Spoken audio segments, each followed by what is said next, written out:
বিনয় এবং ধৈর্য। আমরা যেন একটু বিনীত থাকি, কৃতজ্ঞতা বোধ থাকি আমাদের বাবা মার প্রতি, বন্ধু বান্ধবের প্রতি, আত্মীয় স্বজনের প্রতি, আল্লাহর প্রতি, দেশের প্রতি। কৃতজ্ঞতা বোধটা খুব দরকার। আমরা কিছু একটা হয়ে গেলে আর আমরা কাউকে অতীত মনে রাখতে চাই না। আমরা যে গ্রাম থেকে উঠে আসছি, আমাদের বেড়ে ওঠাটা কোথায়, আমাদের শেকড় কোথায়, আমরা ভুলে যাই। সো এটা খুব দরকার। একটু ধৈর্য। আমাদের খুব তাড়াহুড়া সবার মধ্যে। কত তাড়াতাড়ি টাকা বানানো যায়, কত তাড়াতাড়ি বড়লোক হওয়া যায়, কত তাড়াতাড়ি একে ওকে ছাড়িয়ে যাওয়া যায়। এটা করে ধৈর্য দরকার। বিশ্বাস করেন, শর্টকাটে কিছু হয় না লাইফে।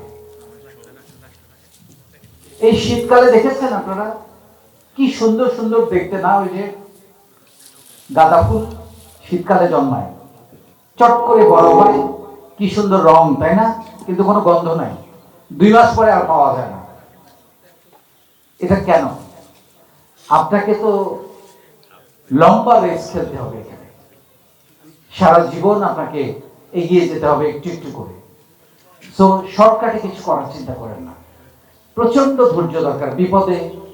কোনো বিপদে পড়েছেন, কোনো অসুবিধায় পড়েছেন, কোনো সমস্যায় পড়েছেন, বা কোনো কিছু শিখতে চান, কোনো উদ্যোগ গ্রহণ করতে চান, কোনো একটা কিছু করতে চান, সময় নেন। পৃথিবীর সব সমস্যা কিন্তু সমাধান করা লাগে না। কিছু কিছু সমস্যা আছে একটু সময় গেলে এমনিতেই সমাধান হয়ে যায়।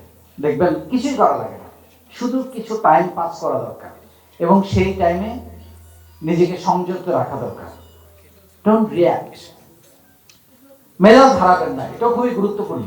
আমরা মেজাজ হারিয়ে অনেক সময় এমন কিছু বলে ফেলি বা এমন কিছু করে ফেলি যেটা হয়তো জীবনে আর ফিরে পাওয়া যায় না। সম্পর্ক, ভালোবাসা, অংশীদারিত্ব, ব্যবসা, পার্টনারশিপ যেটা বলি, বা প্রতিষ্ঠান নষ্ট হয়ে যায়। আমি অনেক বড় বড় প্রতিষ্ঠানের ধ্বংস হয়ে যেতে দেখেছি শুধুমাত্র মেজাজ হারানোর কারণে, ইগোর কারণে। খুবই ভালো প্রতিষ্ঠান, মারাত্মক সেলস, কোটি কোটি টাকা মাসে সেল করে, কিন্তু আমি ওর থেকে বড়, ও আমার থেকে বড়, আমার কথা শুনতে হবে, আমার মতো করে চলতে হবে, এভাবে তো হয় না,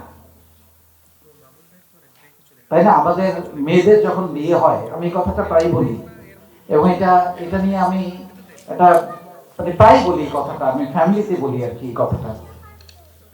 আমাদের মেয়েদের যখন বিয়ে হয়, তার 20-21 বছরের ঘর, তার বাবা মা,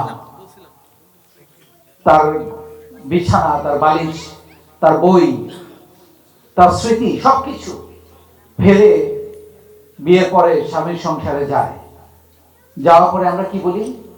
তোমাকে আমাদের মতো করে চলতে হবে। কেন ভাই?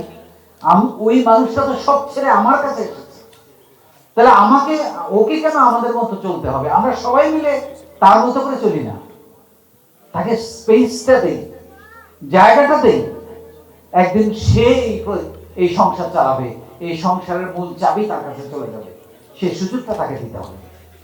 তো এই জায়গাগুলোতে আমাদের অনেক রকমের ভয়, ভুল এবং অন্য ধরনের চিন্তা ভাবনার কারণে এই কাজগুলো আমরা করতে পারি না।